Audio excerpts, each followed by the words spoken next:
Self study में आज का हमारा वीडियो है क्लास 11th बिजनेस स्टडीज़ का chapter first nature and purpose of business. आज का जो हमारा वीडियो है वो है कॉमर्स पर। कॉमर्स क्या होता है ये हम इस वीडियो में समझेंगे। पिछले वीडियो में हमने इंडस्ट्री को समझा था, इस वीडियो में हम समझेंगे कॉमर्स। ये मैं पहले ही आपको क्लियर कर चुका हूँ कि बिजनेस एक्टिविटी को दो कैटेगरी में डिवाइड किया गया था, एक इंडस्ट्री और दूसरा कॉमर्स। इंडस्ट्री का जो काम था वो प्रोडक्ट को बनाने का है और कॉमर्स का जो काम है वो हमें इस वीडियो में समझना है। तो यहाँ डेफिनेशन में क्लियर कर दूँ, commerce include all those activity. Commerce के अंदर उन सारी एक्टिविटी को इन्वॉल्व किया जाता है which are necessary for sale, जो गुड्स को सेल करने के लिए ज़रूरी हैं। Transfer of exchange of goods and service, और गुड्स को एक्सचेंज करने के लिए, सर्विस को एक्सचेंज करने के लिए। तो दूसरे शब्दों में मैं से अगर कहूँ तो किसी भी गुड्स को प्रोड्यूसर से ले, जो प्रोड्यूसर है उससे कंज्यूमर तक पहुंचाने का जो काम है वो करता है कॉमर्स। तो सिंपल फॉर्म में ये है कि प्रोड्यूसर जो भी गुड्स को बना रहा है उसको कंज्यूमर तक, ग्राहक तक जो ले जाने का काम है वो करता है हमारा कॉमर्स। तो ये कॉमर्स का रोल है, ये कॉमर्स का वर्क है, इसे हम कहते हैं कॉमर्स। अब आगे बढ़ते हैं टाइप्स ऑफ कॉमर्स। कॉमर्स के कितने टाइप्स हैं? तो कॉमर्स को हम दो कैटेगरी में डिवाइड कर सकते हैं, दो टाइप्स में डिवाइड कर सकते हैं कॉमर्स की एक्टिविटी को। एक है ट्रेड और दूसरा है एड्स, और इसे हम कह सकते हैं ऑक्सिलरी टू ट्रेड। दोनों की डेफिनेशन आपको सामने नज़र आ रही हैं। ट्रेड का मीनिंग होता है, ट्रेड हम कह सकते हैं केवल गुड्स को खरीदना या गुड्स को बेचना, ये कहलाता है ट्रेड। और ऑक्सिलरी टू ट्रेड है, it implies activity required to facilitate to purchase and sale of goods. Goods को खरीदना और गुड्स को बेचने में जितनी भी एक्टिविटी हमें करनी होती हैं, यानी उस गुड्स को खरीदने और बेचने में जितनी भी सपोर्ट सर्विस हमें देनी होती हैं, जितनी भी फैसिलिटी की हमें रिक्वायरमेंट है, वो सारी फैसिलिटी हमें ऑक्सिलरी टू ट्रेड प्रोवाइड कराता है। आगे और इसको समझेंगे अच्छे से। पहले हम समझते हैं trade. It refer to buying and selling of goods and service with the aim of earning profit. Trade का मीनिंग है कि गुड्स को खरीदना और बेचना या सर्विस को कंज्यूमर तक पहुंचाना, सप्लाई करना, लेकिन with the aim of earning profit. लेकिन हमारा गुड्स को कंज्यूमर तक पहुंचाने का जो मेन पर्पज़ है उसके पीछे क्या है? Profit earning. प्रॉफिट कमाना हमारा मेन टारगेट होना चाहिए। तो दोस्तों ये हो गया हमारा ट्रेड। ट्रेड को भी हम क्लासीफाई कर सकते हैं। तो ट्रेड की भी दो कैटेगरी हैं, एक है इंटरनल ट्रेड और दूसरा है, यहाँ इंटरनल ट्रेड की भी कैटेगरी हैं। तो पहले मैं आपको बता दूँ इंटरनल ट्रेड। इंटरनल ट्रेड क्या होता है? Buying and selling goods and service with in the geographical boundary of a country. यानी कि गुड्स को अगर एक देश के अंदर ही बेचा जाता है तो उसे हम कहते हैं इंटरनल ट्रेड, या इसे होम ट्रेड भी कहा जाता है। ध्यान देंगे, यहाँ बाइंग और सेलिंग जो है किसी एक देश की सीमा के अंदर होनी चाहिए। अगर एक देश के अंदर ही गुड्स खरीदा जा रहा है और एक देश के अंदर ही गुड्स को बेचा जा रहा है तो हम उसे कहते हैं इंटरनल ट्रेड, या दूसरे शब्दों में हम इसे कह सकते हैं होम ट्रेड। आगे बढ़ते हैं, इसकी भी कुछ कैटेगरी हैं, इसमें को हम डिवाइड कर सकते हैं होल ट्रेड, होलसेल ट्रेड कहते हैं, सॉरी यहाँ होलसेल ट्रेड है, ये होल ट्रेड नहीं है, होलसेल ट्रेड। और नेक्स्ट है हमारा रिटेल ट्रेड। होलसेल ट्रेड क्या है? Involve buying and selling of goods in large quantity. यानी जब हम गुड्स की लार्ज क्वांटिटी को यूज करते हैं खरीदने और बेचने में तो हम उसे कहते हैं होलसेल ट्रेड। रिटेल ट्रेड क्या है कि गुड्स की जो क्वांटिटी है वो स्मॉल होनी चाहिए। लार्ज क्वांटिटी में ख़रीदा जाए तो होलसेल ट्रेड कहलाता है, स्मॉल क्वांटिटी में ख़रीदा और बेचा जाए तो वो रिटेल ट्रेड कहलाता है। फॉर एग्जांपल, हमारे आसपास जितने भी शॉपकीपर्स हैं तो ये जहाँ से गुड्स लेकर आते हैं इनको हम कहते हैं रिटेलर, क्योंकि ये कंज्यूमर की डिमांड के अकॉर्डिंग प्रोडक्ट देते हैं। एग्जाम्पल के लिए जैसे अगर एक सोप परचेज करना है तो हम मार्केट में शॉप पर जाएंगे और एक सोप परचेज कर लेंगे। लेकिन यही कंडीशन रिटेलर के साथ नहीं होती। रिटेलर जब होलसेलर से माल लेकर आएगा तो वहाँ वो एक यूनिट परचेज नहीं करेगा, उसे होलसेलर के अकॉर्डिंग पूरा एक कार्टून, एक बॉक्स परचेज करना होगा, सिंगल यूनिट परचेज नहीं कर सकता है। तो होलसेल जो है वो बल्क में सेलिंग और परचेजिंग करता है, जबकि रिटेलर जो है वो कम लेस यूनिट में सेलिंग और परचेजिंग करता है। तो दोस्तों ये क्लियर हो गया, आगे चलते हैं। नेक्स्ट है हमारा एक्सटर्नल ट्रेड। एक्सटर्नल ट्रेड की बात करें, buying and selling of goods and service between person और ऑर्गेनाइजेशन ऑपरेटिंग इन 2 और मोर कंट्री। 2 देशों की ऑर्गेनाइजेशन के बीच में या 2 देशों के लोगों के बीच में जो व्यापार हो रहा है, बाइंग और सेलिंग हो रही है, उससे हम कहते हैं एक्सटर्नल ट्रेड। तो ध्यान से सुन लें एक बार, एक देश की सीमाओं से बाहर जाके जब बिजनेस होता है, यानी एक देश से खरीदा जाए और दूसरे देश में बेचा जाए, एक देश के व्यक्ति के द्वारा खरीदा जाए और दूसरे देश के व्यक्ति के द्वारा परचेज बेचा जाए, खरीदा जाए, तो हम उसे कहते हैं एक्सटर्नल ट्रेड। यानी एटलीस्ट 2 कंट्रियों के बीच में होने वाला बिजनेस कहलाता है एक्सटर्नल ट्रेड। एक्सटर्नल ट्रेड को भी हम 3 कैटेगरी में डिवाइड कर सकते हैं।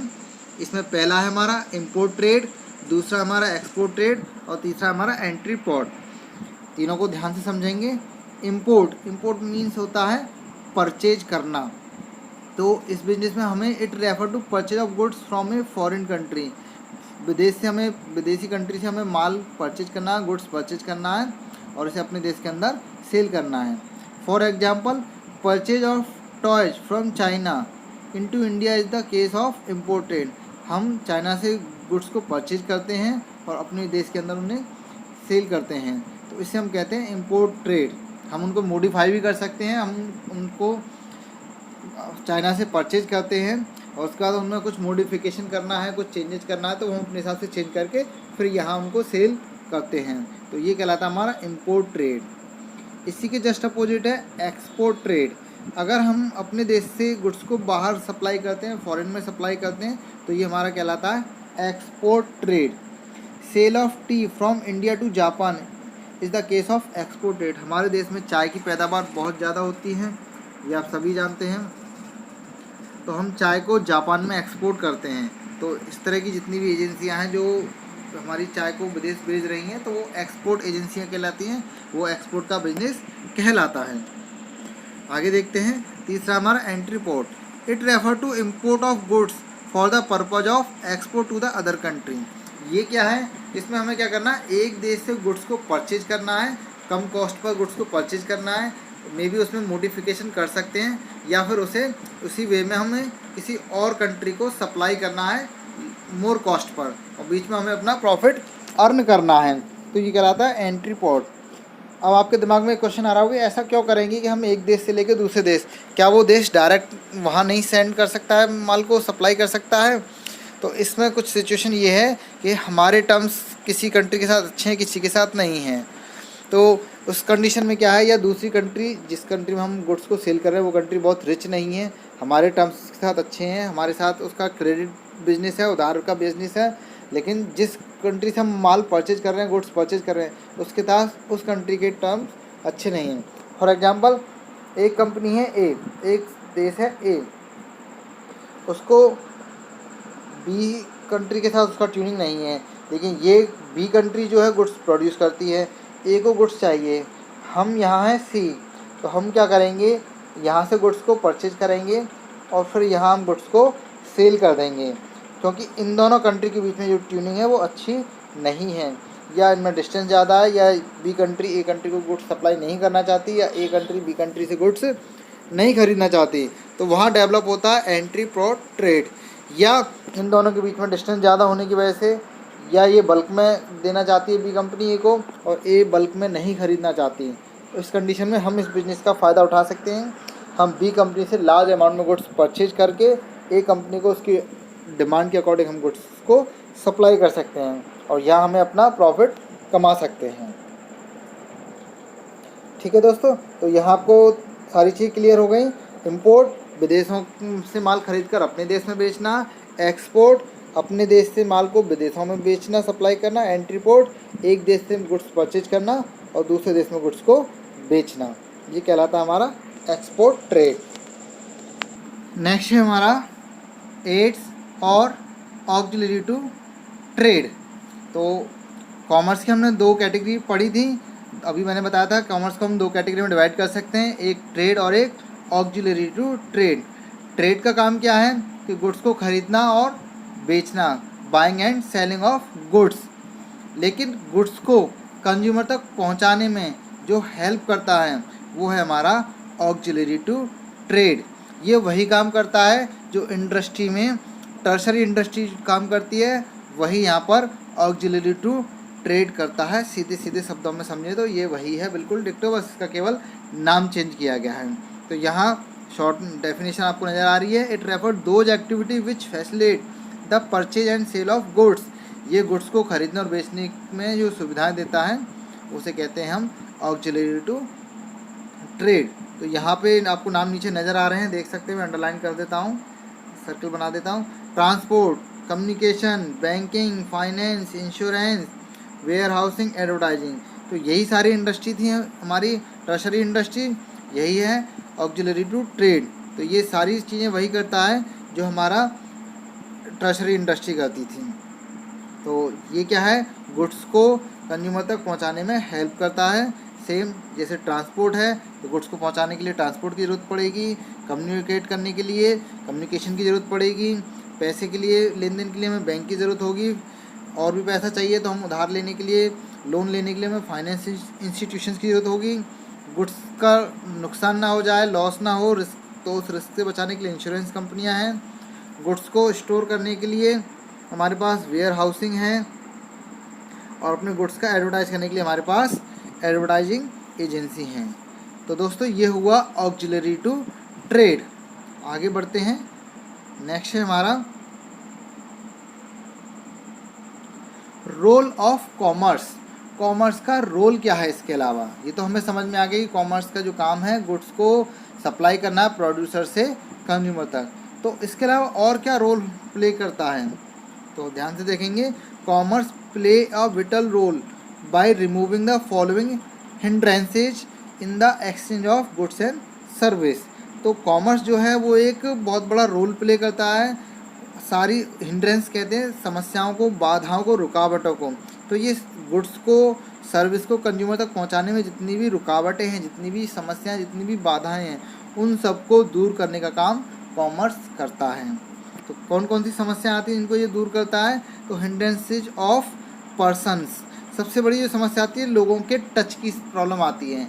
जैसे प्रोड्यूसर है हमारा ए, अगर हम बात करें प्रोड्यूसर है हमारे पास ए, ये जो प्रोडक्ट बना रहा है, इसे अपना पूरा कंट्री में प्रोडक्ट सप्लाई करना है, तो क्या ये सारे कंज्यूमर्स के पास खुद ही जाएगा?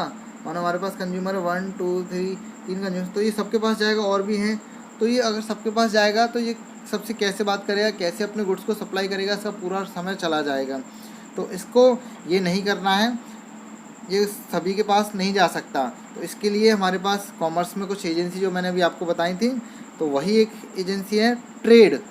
व्यापार का काम क्या है, इसके द्वारा बनाए हुए गुड्स को यहाँ तक पहुँचाने का जो काम है वो व्यापार करेगा, ट्रेड करेगा। ट्रेड इसमें हेल्प करता है कि लोगों को, कंज्यूमर को और प्रोड्यूसर को जॉइंट करने का काम, तो प्रोड्यूसर के द्वारा बनाए गुड्स को कंज्यूमर तक कैसे पहुँचाना, ये ट्रेड का काम है।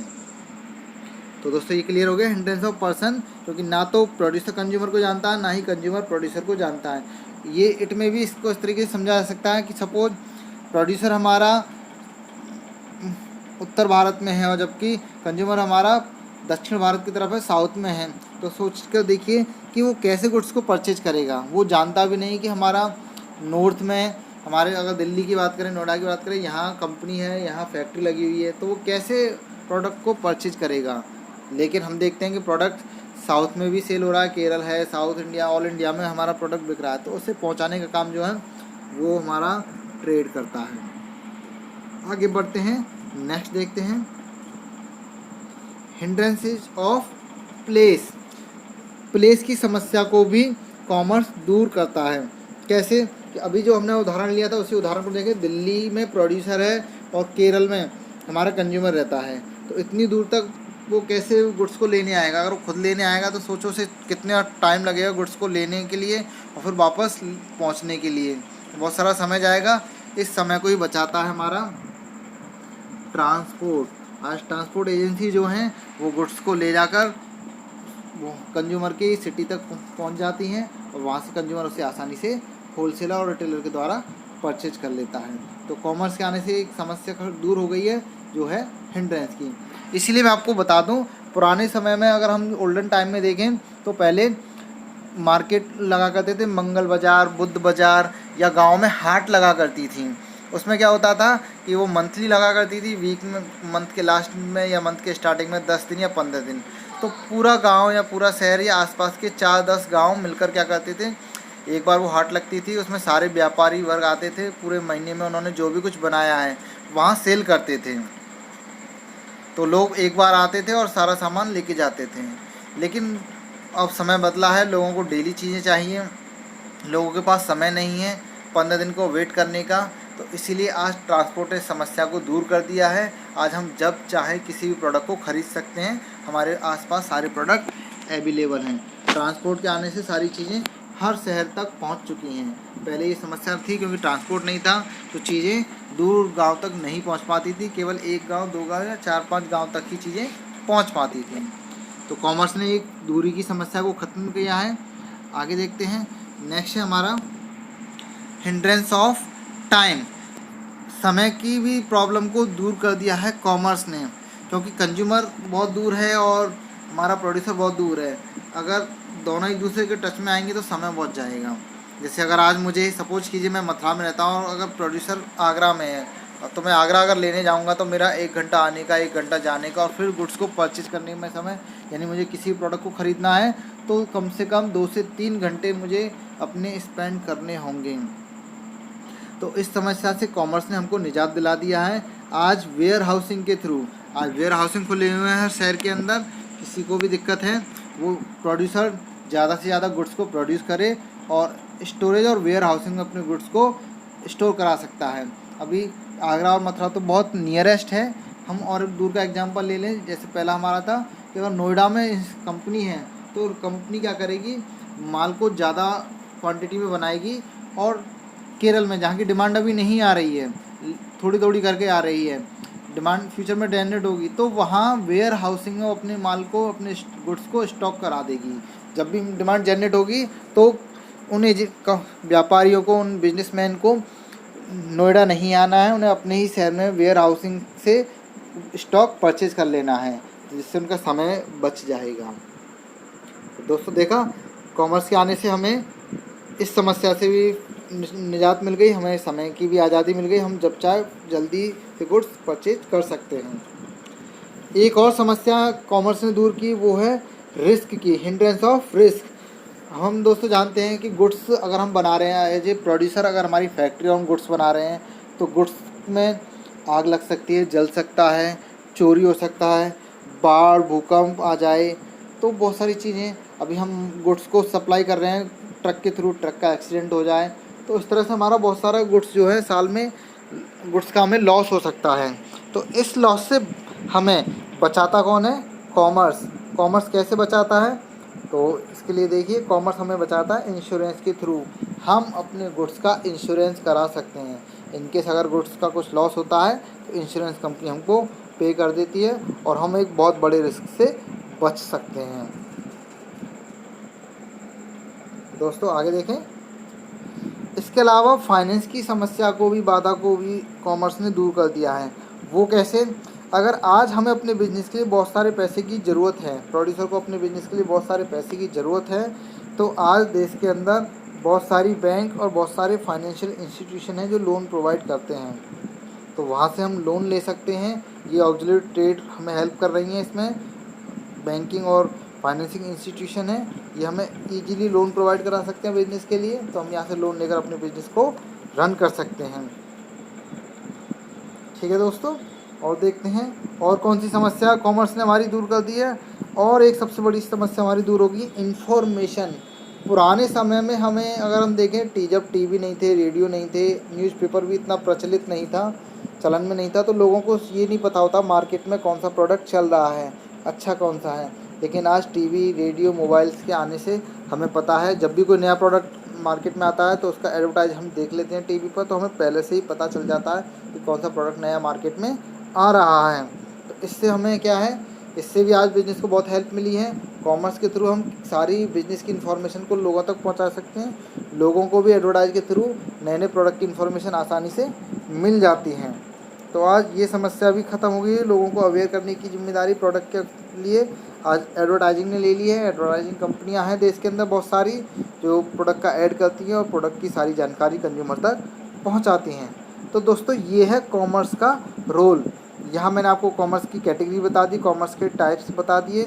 अगर किसी को फिर भी यहाँ टाइप्स में जानने में दिक्कत आ रही है, क्योंकि स्क्रीन पर पूरे टाइप्स नहीं नज़र आ रहे हैं, तो पिछले वीडियो में मैंने आपको जो चार्ट भेजा था उसमें इंडस्ट्री का भी चार्ट है और कॉमर्स का भी चार्ट है, उस चार्ट में आप देख सकते हैं। चलो मैं इसमें भी आपको एक बार फिर से दिखा देता हूँ। आप